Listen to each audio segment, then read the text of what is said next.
Hello, welcome to another episode of Queer View Mirror. A show about queer people, by queer people, for queer people, and our allies. I'm Scott. And I am Dawn. We have a very special episode lined up just for you. So stay right there, because this is Queer View Mirror coming at ya.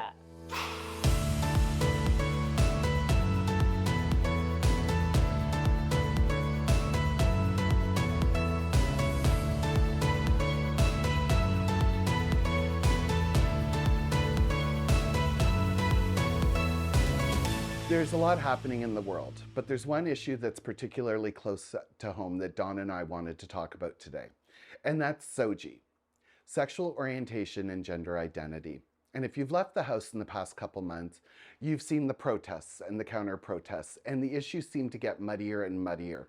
So we invited some experts to join us on the show to tell us what SOGI is and what it is not. SOGI stands for Sexual Orientation and Gender Identity, and it's been taught in BC schools since 2004.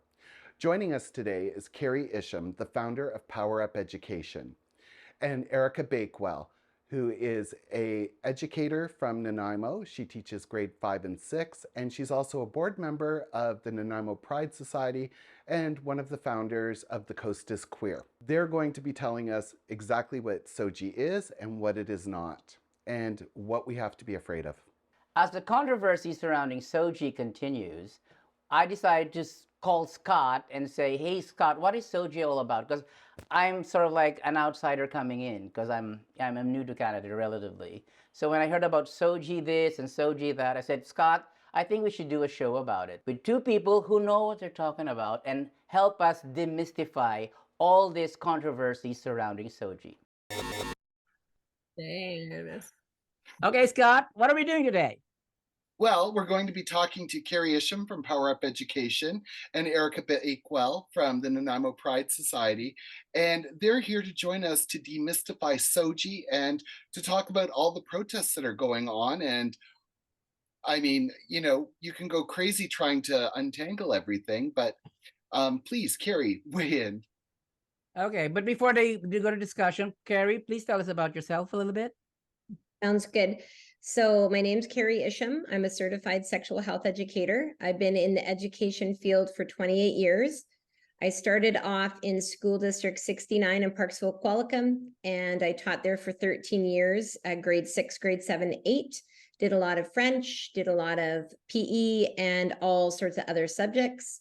And then in 2009, I left my secure teaching position to go back to school and to become an entrepreneur. And I opened up Power Up Education. This is my 14th year teaching sexual health education. I specialize in sexual abuse prevention, working with children, youth, and adults with FASD and ASD. And also my third passion is to educate people about the impact of pornography viewing on children and youth.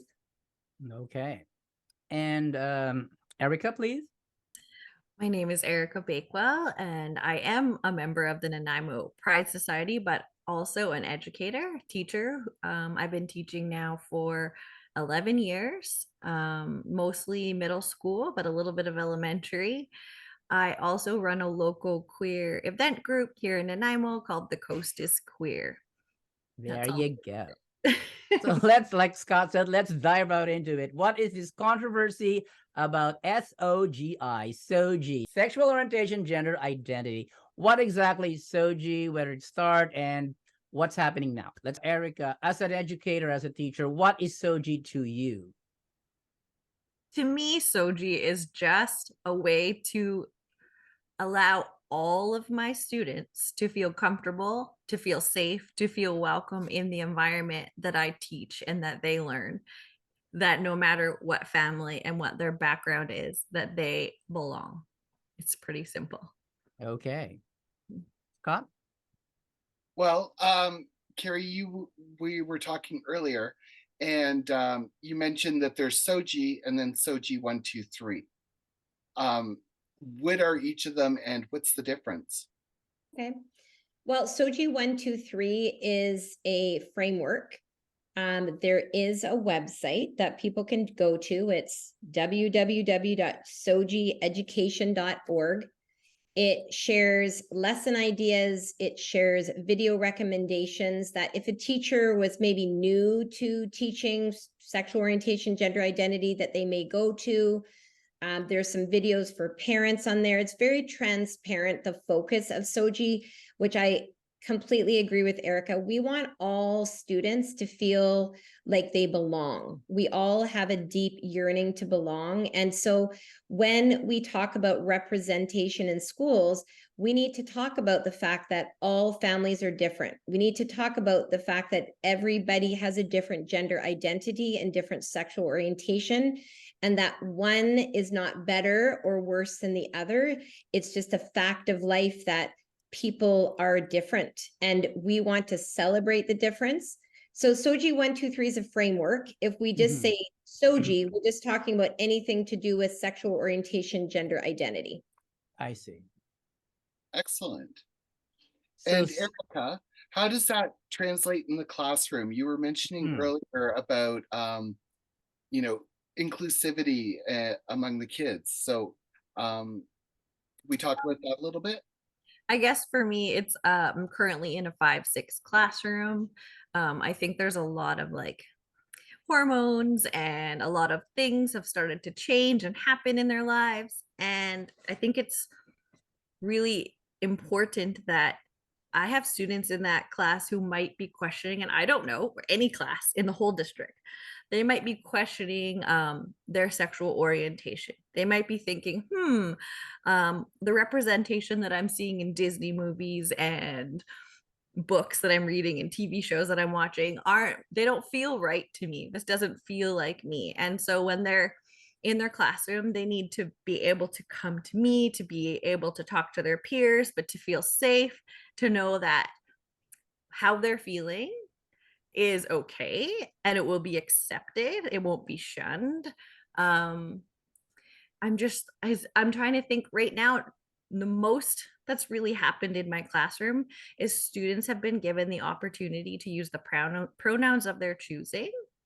And at this point, most of my students haven't really kind of like asked a lot of questions, and I'm really a teacher who likes to take lessons as they come. I'm not gonna just like jump on that SOGI train, and it's not something I'm shoving down throats as some parents maybe believe that I'm doing on a day-to-day basis.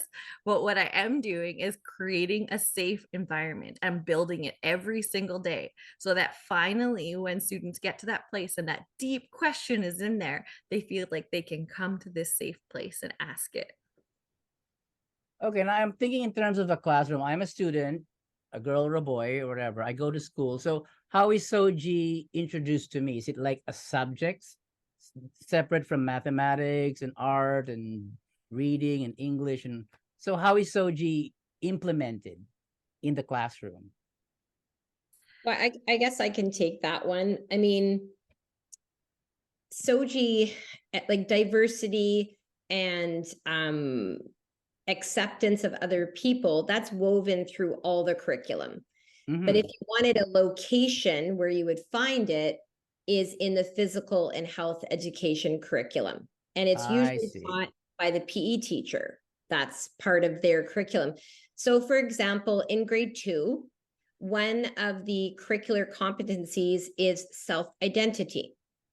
So I would say to a child, who are you and how do you show up in the world? They might say, well, I'm a baseball player. I'm a son. I love dogs. Whatever. I use the pronouns he, him. So it's just a way for them to identify themselves. They might say, I don't know, like I am a child in care. It's just a way to, so in answer to your question, it can be integrated into all curricular areas. So I'll give you an example. If you're teaching language arts, English, you might choose a story that has 2 characters that happen to be gay. Let's just take a grade 9 English class. So what you're doing by doing that is saying that not all romances, like maybe they their boyfriend, I don't know. Not all romances are going to be heterosexual. And it just gives kids an opportunity to see maybe different possibilities of different, loving combinations other than the heteronormative stuff that gets rammed down people's throats, like boy, girl together, they fall in love, they have a baby, they get married. Well, that's not everybody's path.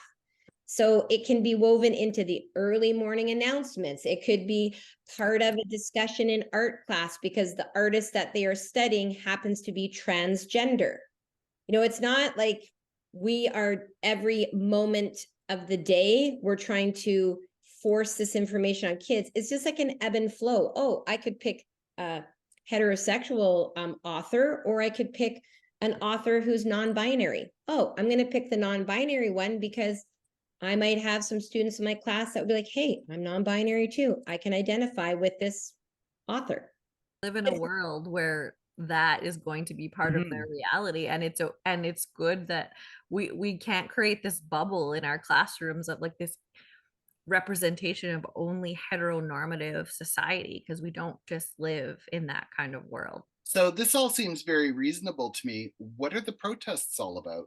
I mean, I think when I first heard about the protests, I just heard anti-SOGI. And so I was like, okay, there's a bunch of people who don't like the idea that their kids are going to learn about sexual orientation and gender identity. But I quickly came to realize that these protests were a symptom of something that's going on in our society right now. A symptom of hate is honestly what it feels like. A place to take all members of different groups of who are not, I don't know, they're unhappy with the world right now. They're unhappy with the inclusivity that we're trying to bring to the world right now. And this is a place for all those different members, all those different groups to come and be hateful, because that's how it feels. That is how it has felt at the last few protests. And I'm not sure many of the people who are coming to these protests really know why they're there either. I think there's just a lot of myths out there about what SOGI is. And I don't really know if there is a middle ground to discuss this, and people are so polarized by it. But I'm just going to share some of the things that, I think people think are truth, but it's actually a myth. So SOGI is not a secret. They have a website. All of the information's there. It has been around for quite some time. I think the bubbling came sort of during COVID, where there were people that believed these things, but they were able to kind of rally together. Children are not being told to keep secrets from their parents at school. In fact, I teach kids, like, we never keep secrets from our adults, our trusted adults, especially in my field around their private body parts. Children are not being exposed to pornography at school. My biggest fear is when parents are saying, well, I'm blaming the school for that, then they're not looking at themselves saying, I wonder if we should filter our own computers at home, because the average age for pornography viewing for boys is 8 and 9. So it's not really teachers that are showing pornography. Kids are accessing this in their home. Pornographers are creating misspelled URLs. So kids are finding pornography by misspelling words, searching out, the private body part names. If you can somewhat spell, you will come across pornography. Teachers are not giving puberty blockers to students. They may talk about that if somebody asks. I talk about that when I'm talking about gender and sexual orientation, and I show a video from amaze.org about a person who, if you are transgender, what puberty might look like for you. I do not have the power to turn a child gay. So if I read a story, nobody does. two gay people falling in love, I'm not planting a seed for that child to be gay. All I'm doing is saying, hey, some people show up in the world differently than you do, and they're all amazing, and they're all different, and this is something that we should be celebrating. I cannot turn a child trans by reading them a story about a teddy bear who changes the bow from here to here, and they want to be considered to be female, right? So I guess, we're not trying to get kids to change genders. We're not planting a seed for kids to be certain sexual orientations. That is all like predetermined. How somebody shows up in the world, they can hide who they are for a long time, and lots of people do, and that leads to all sorts of mental health, suicidal ideation, feelings of isolation. So yeah, like to me, there's a lot of misinformation. I don't know where the middle ground is, because one side is about be who you are, we will accept you as is, we celebrate diversity, we celebrate inclusivity, and like Erica said, the issues on the other side are so varied, it's completely confusing. So when I went to the rally on September 20th, it took me 2 full days to regulate my central nervous system, because what I saw was super troubling. A 6-year-old child holding a sign saying, "Don't show me pornography in school." Oh my God. Then another person holding up their parental rights. And then another sign that said, SOGI 123 equals eugenics and pedophilia. Good grief. Right. And so I left there going, what actually was that? Because, and then one lady going, put God back in schools, put God back in schools. And I was like, so it's like, I agree with Erica. It's like a fringe of people that have come together with many different agendas, teamed together with this kind of tie of like hate and dismay or disgust over how some people show up in the world. And then over here, we just got the people like, be who you are. We like diversity. It makes the world a richer, better place. And then we come together for a march, and people are left kind of scratching their heads like, I don't get it. And Well, just further to that, like I've seen online, like somebody will post something about anti-SOGI, and then someone else will, counter that with an argument. And then someone else will come in and go, well, you probably believe that the vaccines are for your health. And then all of a sudden oh my it God. opened this miasma of completely unrelated things, but somehow Mhm. it's all anti-LGBTQ. And that's what the protests look like. That is exactly what's happening. Everyone's showing up with like 10 different signs, 10 different agendas. No one actually is there for the same reason. But what we discussed a while ago, so we said that SOGI started in 2004. We are 2023, so that's 19 years already. Why only now is this controversy against SOGI being amplified, so to speak? Why do you think that is? Well, I mean, I think it was a polarity around the vaccines. And me personally, I don't want to get into a discussion about that, but I think there was so much confusion, so much frustration, people feeling pitted against one another. And I think all of the other stuff just kind of like bubbled to the surface. It's always been there. Mhm. I think people felt like, okay, we've got a cause now. We've got some people already started on, some challenges or whatever. And I know for myself, like everybody has their own body. Everybody, if you wanted to be vaccinated, good for you. If you didn't want to be vaccinated, no problem. I don't want anyone to feel ostracized from the community. And I think that's how a lot of, people that did not vaccinate feel. And that doesn't feel good to anyone. Be ostracized, whether you're vaccinated, whether it's your gender, sexual orientation. And I think the isolation and the them and us just created this, perfect storm for all of these other issues to come forward. I'm not an expert in that area. I don't know exactly why it's happening. That's just my opinion. Agree with that, Carrie. And I also think that, certain high profile, loudmouth leaders in other nations really made it okay to hate again. Yeah. And really made it Yeah. okay to exclude people and to do the us and other. And, again, I think you're absolutely right. it's all just snowballed to this point. Yep. So what can we do now? That's my next question. Do we come up with a united front? Do we what viable, like you said, there doesn't seem to be a middle ground with this opposition, with this group. Like you were saying a while ago, you offered to sit down and talk and mediate, and none of them would bother. They're just stuck in their head that SOGI is bad, and that's it. No room for discussion.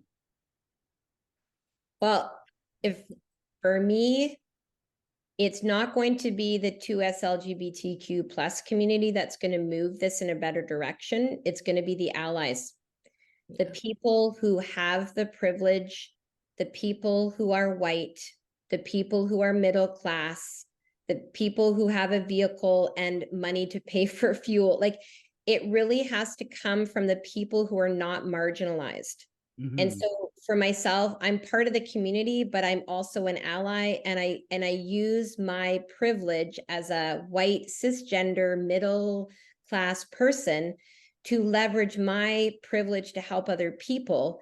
And we need more allies at the rallies. We need political figures at these rallies. We need public figures, people who are well known in the community, to take a stand. Yep. That is true. As the LGBTQ community right now, they're really tired, especially our trans folks. It's like, how can you go day by day feeling like you don't belong? Feeling that people would rather have you dead than alive. People that, think that you're a joke. It can't be the trans people, the gender non-conforming people, the gender fluid people that are leading this. And right now, those are still the same people that I see at the rallies. And they're exhausted, and their mental health is on like really kind of shaky ground, because they're tired of fighting for basic human rights. And you can tell I'm a bit passionate about this. It's like, Good. We should all be, and thank we you. should for all that. be. Erica, in the classroom, have you had any of the kids express any anti-SOGI feelings, or have they talked about it? I mean, no, absolutely not. None of my students have really expressed any anti-SOGI or SOGI comments whatsoever. I would say not in this school year. It's better for me to reference that anyways. Could not in my current school year. In my previous and a few others, I've come out to my class, but not in a really organic way. Like, I'm not like, hey guys, I'm here, I'm queer, and I'm your teacher.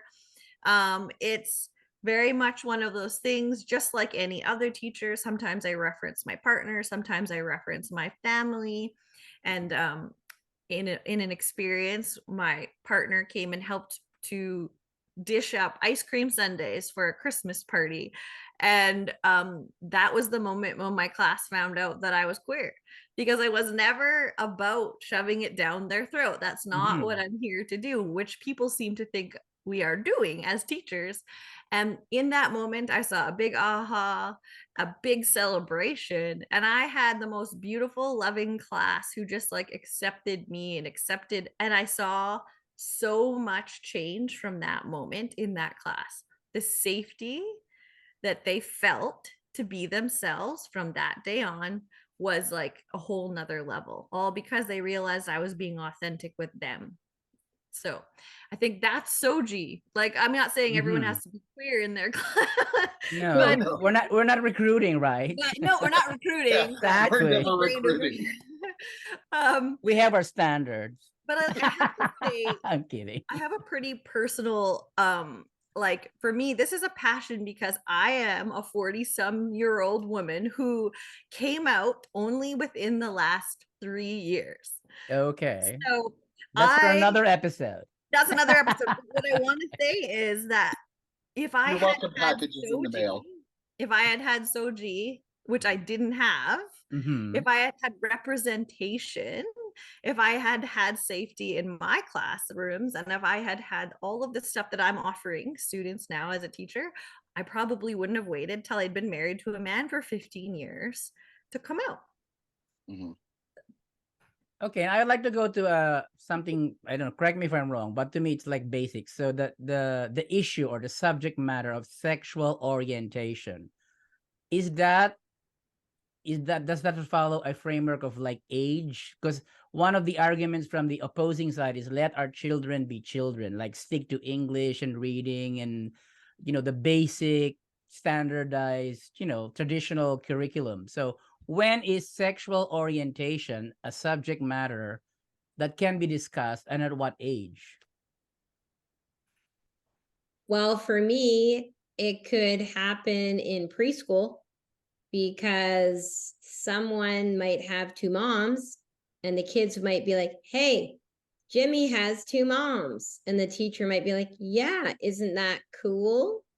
And it's like, well, I have a mom and a dad. I only have my dad. I just have my mom. And then maybe the teacher does a little thing about all families are different. And maybe they draw their family and everybody gets to talk about who's in their family. So it's not a matter of like what age is it appropriate for, because I really think all ages, but teaching at age appropriate levels, right? You're not going to teach like math, grade 5 math, you're not going to teach it to kindergarten kids. So if we're talking about gender and sexual orientation or any sexual health stuff, we're going to do it at age appropriate levels. We're not going to bombard the kids with information so they don't understand. But like if there's only one kid in a class that has two dads, maybe the teacher reads a book about two dads. And then that child feels like, oh, my teacher like really understands me. My teacher really sees me, because my teacher last year never read a book about two dads, but I have two dads. Right. And then someone, says, well, I am adopted. And then a week later, the teacher reads a book about adoption. And the kids are like, oh, well, some kids are adopted. Like it's just an easy flow. And like Erica was saying earlier, we take the teachable moments, right? So you have your things that you want to teach, but if something comes up in the class, then you're going to go with that because there's a high interest level from the students and we want them to be engaged with their learning. I don't think kids really think too much about this. They have sports figures that have come out as LGBTQ. They have bands and singers, and they have politicians. Politicians. They see all sorts of like Netflix series, TV shows, characters that represent everybody, and they're like, oh, well, that character's non-binary, and so am I. And I just feel really represented with this cartoon character. We didn't have that growing up. Kids have this, and it's not to super saturate them, it's to create empathy and compassion for difference. That's all. Well, I think I can go back a little bit to what Erica said. Had you had SOGI when you were growing up, then it would have been better for you. Yeah. I guess the parents of today did not have SOGI. That's why they are a bit confused or uninformed. Could be, for sure, yeah. So maybe they need to take a SOGI class or something. Yeah. I don't know. I mean, they're being introduction to SOGI. They're just not like SOGI for adults. I don't know. You missed out. Here's the SOGI back yeah, class absolutely. Or something. Yeah. Your feelings are normal. Really? Like if I had SOGI, I wouldn't have been married for 26 years to a woman. Yeah. What would you recommend to like the viewers? I'm sure this is going to be viewed by both sides. Like you were saying, it's not nice to say sides, but that's the reality. There are sides. Yeah. There's the anti and there's the pro. What would we say to the anti? Like, how would we like appeal to their reasoning if they had some? That's the $1 million question, right? I mean, it's really challenging for me. I've decided I'm not having conversations with people that come to me saying there are two genders. I can't do the emotional labor that would require me to basically bang my head against the wall with an open flesh wound. Because in order to engage in a conversation with someone that's definitive like that, it erases all of the people that I know, and I know hundreds of transgender, non-conforming, gender fluid, gender queer people. So I can't really engage in a conversation when that person is actually saying those people don't exist. And I will have a conversation about anything, But that I have to draw the line because it's so harmful to the Mhm. people that I really care about, the people that follow me on social media, the people that are my students. So, you know, I saw something on Facebook, and maybe this is what I'll end with. It's like sometimes we need to listen more than we talk. That's why we have 2 ears and one mouth. All right, I guess that's a wrap for this wonderful, wonderful discussion. And I'm maybe we might have part two, but that's in the near future for sure. Thank you so much for being with us, and we will see you again sometime in the near future. Thanks for having us.